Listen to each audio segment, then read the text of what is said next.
Epílogo. Conocer a Jesús y su palabra.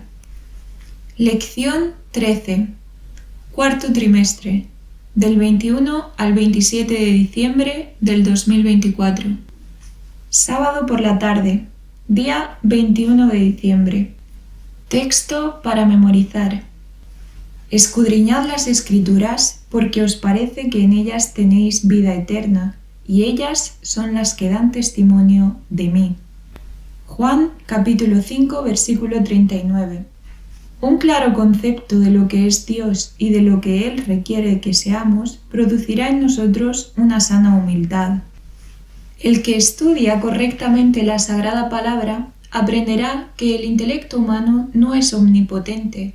Aprenderá que sin la ayuda que nadie sino Dios puede dar, la fuerza y la sabiduría humana no son sino debilidad e ignorancia.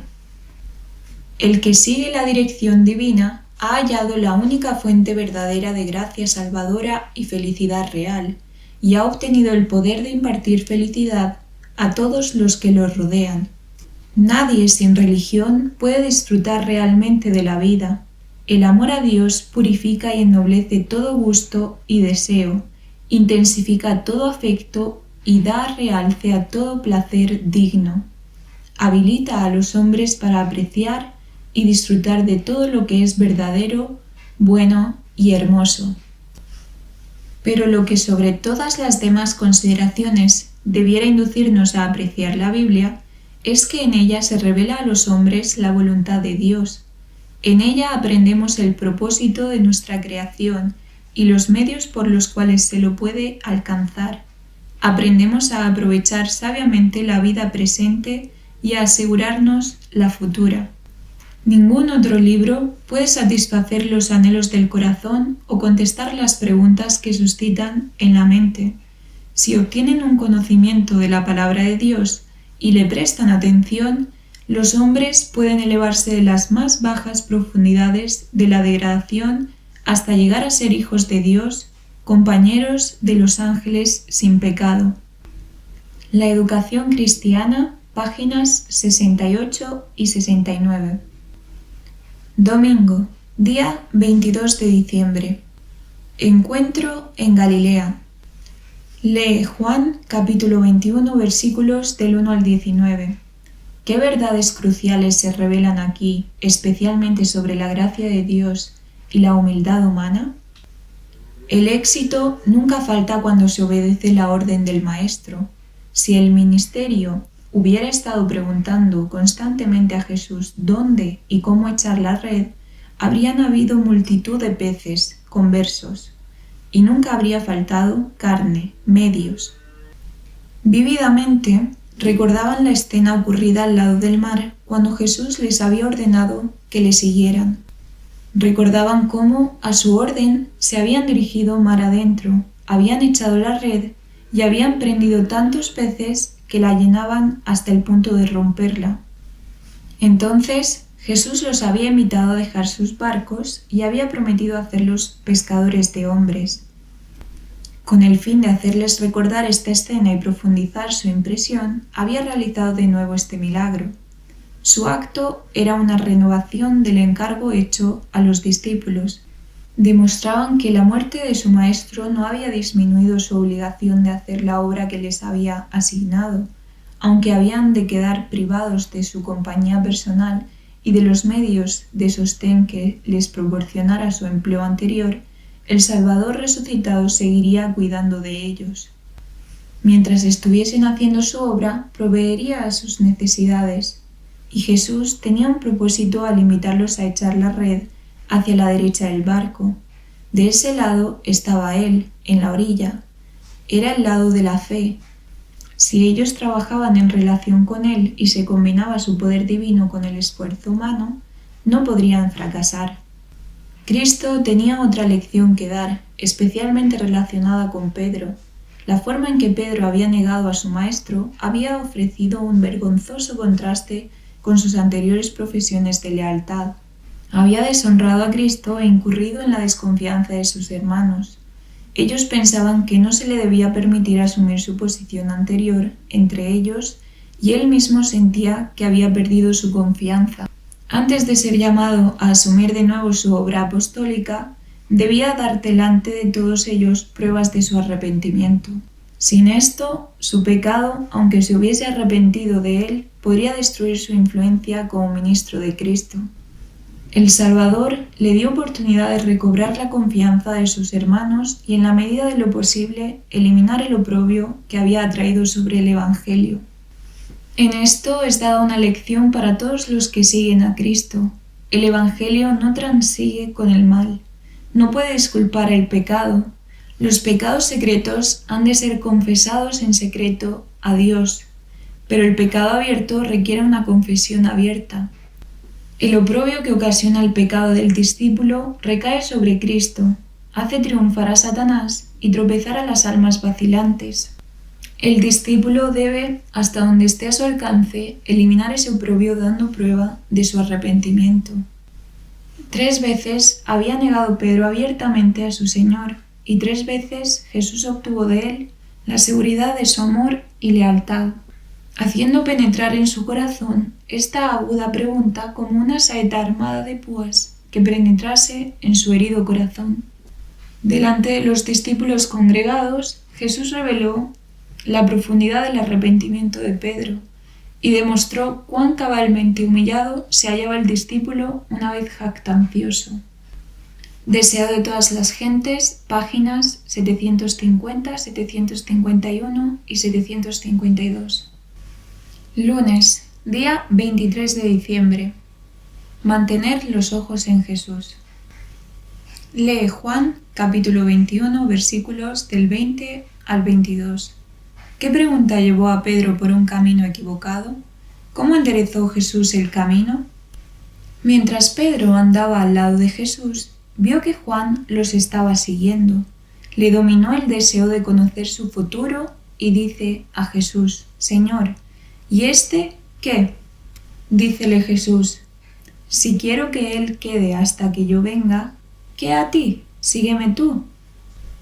Pedro debiera haber considerado que su Señor quería revelarle todo lo que le convenía saber. Es deber de cada uno seguir a Cristo sin preocuparse por la tarea asignada a otros. Al decir acerca de Juan: si quiero que él quede hasta que yo venga, Jesús no aseguró que este discípulo habría de vivir hasta la segunda venida del Señor. Aseveró meramente su poder supremo y que si él quisiera que fuese así, ello no habría de afectar en manera alguna la obra de Pedro. El futuro de Juan, tanto como el de Pedro, estaba en las manos de su Señor. El deber requerido de cada uno de ellos era que le obedeciesen siguiéndole. ¿Cuántos son hoy semejantes a Pedro? Se interesan en los asuntos de los demás y anhelan conocer su deber, mientras que están en peligro de descuidar el propio. Nos incumbe mirar a Cristo y seguirle. Veremos errores en la vida de los demás y defectos en su carácter. La humanidad está llena de flaquezas, pero en Cristo hallaremos perfección. Contemplándole seremos transformados. Deseado de todas las gentes, páginas 754 y 755. Lee ahora Juan, capítulo 21, versículos del 23 al 25. ¿Cómo se malinterpretó la declaración de Jesús? ¿Cómo corrigió el apóstol Juan ese malentendido? Al decir acerca de Juan: si quiero que él quede hasta que yo venga, Jesús no aseguró que este discípulo habría de vivir hasta la segunda venida del Señor. Aseveró meramente su poder supremo y que si él quisiera que fuese así, ello no habría de afectar en manera alguna la obra de Pedro. El futuro de Juan, tanto como el de Pedro, estaban en las manos de su Señor. El deber requerido de cada uno de ellos era que le obedeciesen siguiéndole. Juan vivió hasta ser muy anciano, presenció la destrucción de Jerusalén y la ruina del majestuoso templo, símbolo de la ruina final del mundo. Hasta sus últimos días, Juan siguió de cerca a su Señor. El pensamiento central de su testimonio a las iglesias era: carísimos, amémonos unos a otros. El que vive en amor vive en Dios y Dios en él. Pedro había sido restaurado a su apostolado, pero la honra y la autoridad que recibió de Cristo no le dieron supremacía sobre sus hermanos. Cristo dejó bien sentado esto cuando, en contestación de la pregunta de Pedro, ¿y este qué?, había dicho, que a ti, sígueme tú. Pedro no había de ser honrado como cabeza de la Iglesia. El favor que Cristo le había manifestado al perdonarle su apostasía y al confiarle la obra de apacentar el rebaño, y la propia fidelidad de Pedro al seguir a Cristo, le granjearon la confianza de sus hermanos. Tuvo mucha influencia en la Iglesia, pero la lección que Cristo le había enseñado a orillas del mar de Galilea la conservó Pedro toda su vida. Deseado de todas las gentes, páginas 754 y 755. Martes, día 24 de diciembre. Luz y oscuridad.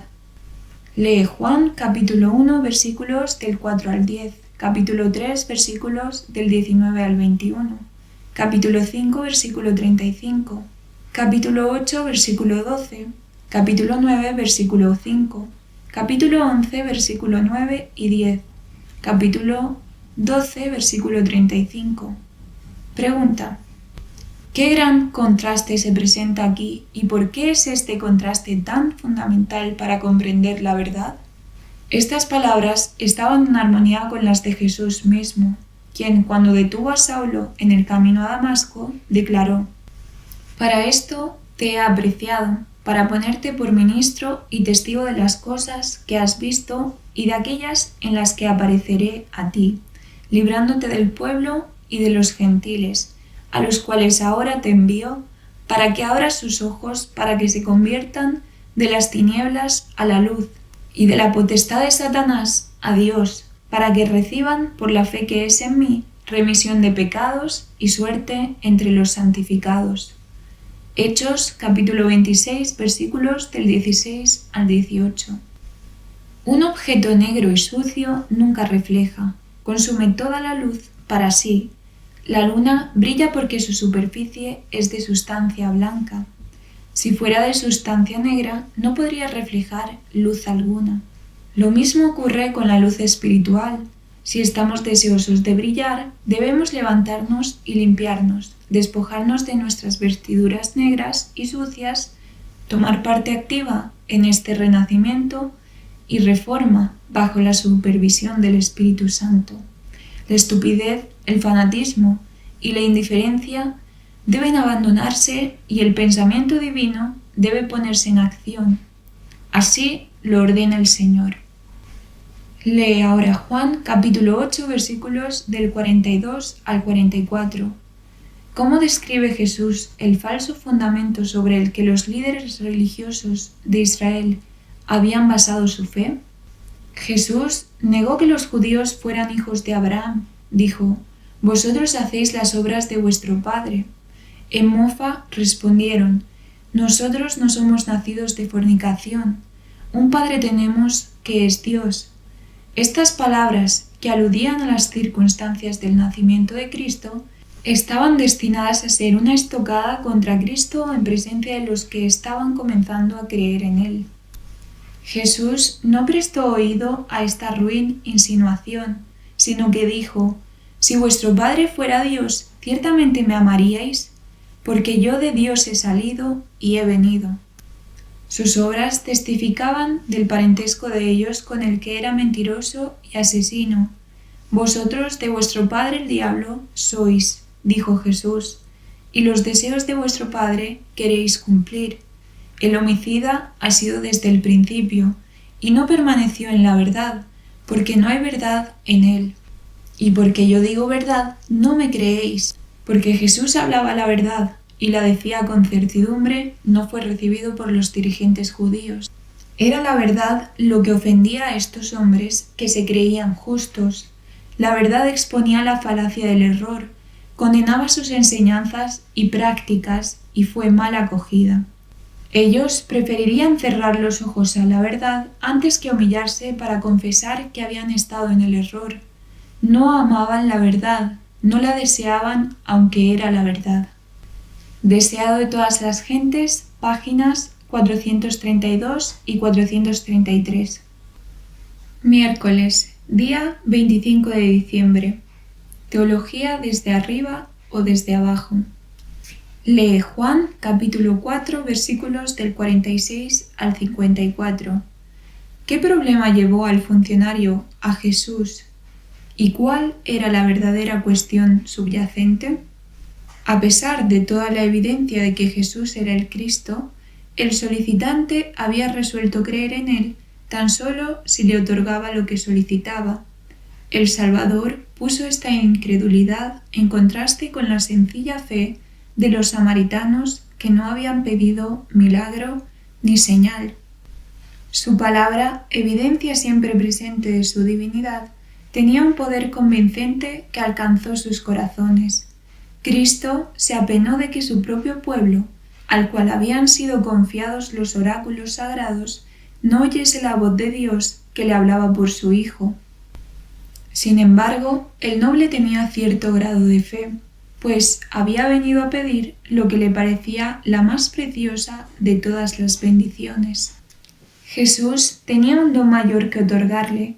Deseaba no solo sanar al niño, sino hacer participar al oficial y su casa de las bendiciones de la salvación y encender una luz en Capernaum que había de ser pronto campo de sus labores. Pero el noble debía comprender su necesidad antes de llegar a desear la gracia de Cristo. Este cortesano representaba a muchos de su nación. Se interesaban en Jesús por motivos egoístas. Esperaban recibir algún beneficio especial de su poder y hacían depender su fe de la obtención de ese favor temporal. Pero ignoraban su enfermedad espiritual y no veían su necesidad de gracia divina. Como un fulgor de luz, las palabras que dirigió el Salvador al noble desnudaron su corazón. Vio que eran egoístas los motivos que le habían impulsado a buscar a Jesús. Vio el verdadero carácter de su fe vacilante. Con profunda angustia comprendió que su duda podría costar la vida de su hijo. Sabía que se hallaba en presencia de un ser que podía leer los pensamientos, para quien todo era posible, y con verdadera agonía suplicó: «Señor, desciende antes que mi hijo muera».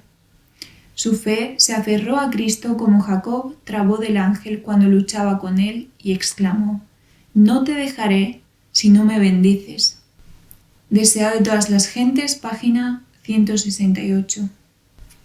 Jueves, día 26 de diciembre. Permanecer en Jesús. Lee Juan capítulo 12, versículo 32. ¿De qué manera describe esta sorprendente afirmación la autoridad de Jesucristo? Ahora es el juicio de este mundo, continuó Cristo. Ahora el príncipe de este mundo será echado fuera. Y yo, si fuere levantado de la tierra, a todos traeré a mí mismo. Y esto decía dando a entender de qué muerte había de morir. Esta es la crisis del mundo. Si soy hecho propiciación por los pecados de los hombres, el mundo será iluminado. El dominio de Satanás sobre las almas de los hombres será quebrantado. La imagen de Dios que fue borrada será restaurada en la humanidad y una familia de santos creyentes heredará finalmente la patria celestial. Tal es el resultado de la muerte de Cristo. El Salvador se pierde en la contemplación de la escena del triunfo evocada delante de él. Ve la cruz, la cruel e ignominiosa cruz con todos sus horrores, esplendorosa de gloria. Pero la obra de la redención humana no es todo lo que ha de lograrse por la cruz. El amor de Dios se manifiesta al universo. El príncipe de este mundo es echado fuera. Las acusaciones que Satanás había presentado contra Dios son refutadas. El oprobio que había arrojado contra el cielo queda para siempre eliminado. Los ángeles, tanto como los hombres, son atraídos al Redentor. Yo, si fuere levantado de la tierra, dijo él, a todos traeré a mí mismo. Deseado de todas las gentes, página 579. Lea ahora Juan capítulo 15 versículos del 1 al 11. ¿Cuál es el secreto del crecimiento y la salud espirituales? En esto es glorificado mi Padre, dijo Jesús, en que llevéis mucho fruto. Dios desea manifestar por vosotros la santidad, la benevolencia, la compasión de su propio carácter. Sin embargo, el Salvador no invita a los discípulos a trabajar para llevar fruto. Les dice que permanezcan en Él. Si estuviereis en mí, dice Él, y mis palabras estuvieran en vosotros, pedid todo lo que quisiereis, y os será hecho. Por la palabra es como Cristo mora en sus seguidores. Es la misma unión vital representada por comer su carne y beber su sangre. Las palabras de Cristo son espíritu y vida. Al recibirlas, recibís la vida de la vid. Vivís con toda palabra que sale de la boca de Dios. La vida de Cristo en vosotros produce los mismos frutos que en Él. Viviendo en Cristo, adhiriéndoos a Cristo, sostenidos por Cristo, recibiendo alimento de Cristo, lleváis fruto según la semejanza de Cristo. Deseado de todas las gentes, página 631. Viernes, día 27 de noviembre. Estudio adicional. La raíz envía su nutrición por el sarmiento a la ramificación más lejana. Así comunica Cristo la corriente de su fuerza vital a todo creyente. Mientras el alma esté unida con Cristo, no hay peligro de que se marchite o decaiga. La vida de la vid se manifestará en el fragante fruto de los sarmientos. El que está en mí, dijo Jesús, y yo en él, éste lleva mucho fruto, porque sin mí nada podéis hacer. Cuando vivamos por la fe en el Hijo de Dios, los frutos del Espíritu se verán en nuestra vida. No faltará uno solo. Mi Padre es el labrador. Todo pámpano que en mí no lleva fruto, le quitará. Aunque el injerto esté unido exteriormente con la vid, puede faltar la conexión vital. Entonces no habrá crecimiento ni frutos. Puede haber una relación aparente con Cristo, sin verdadera unión con Él por la fe. El profesar la religión coloca a los hombres en la Iglesia, pero el carácter y la conducta demuestran si están unidos con Cristo. Si no llevan fruto, son pámpanos falsos.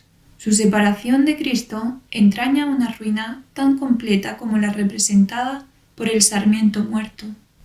El que en mí no estuviere, dijo Cristo, será echado fuera como mal pámpano y se secará, y los cogen y los echan en el fuego y arden. Deseado de todas las gentes, página 630. Amén. Y muchas bendiciones a cada uno de los oyentes del comentario de esta semana.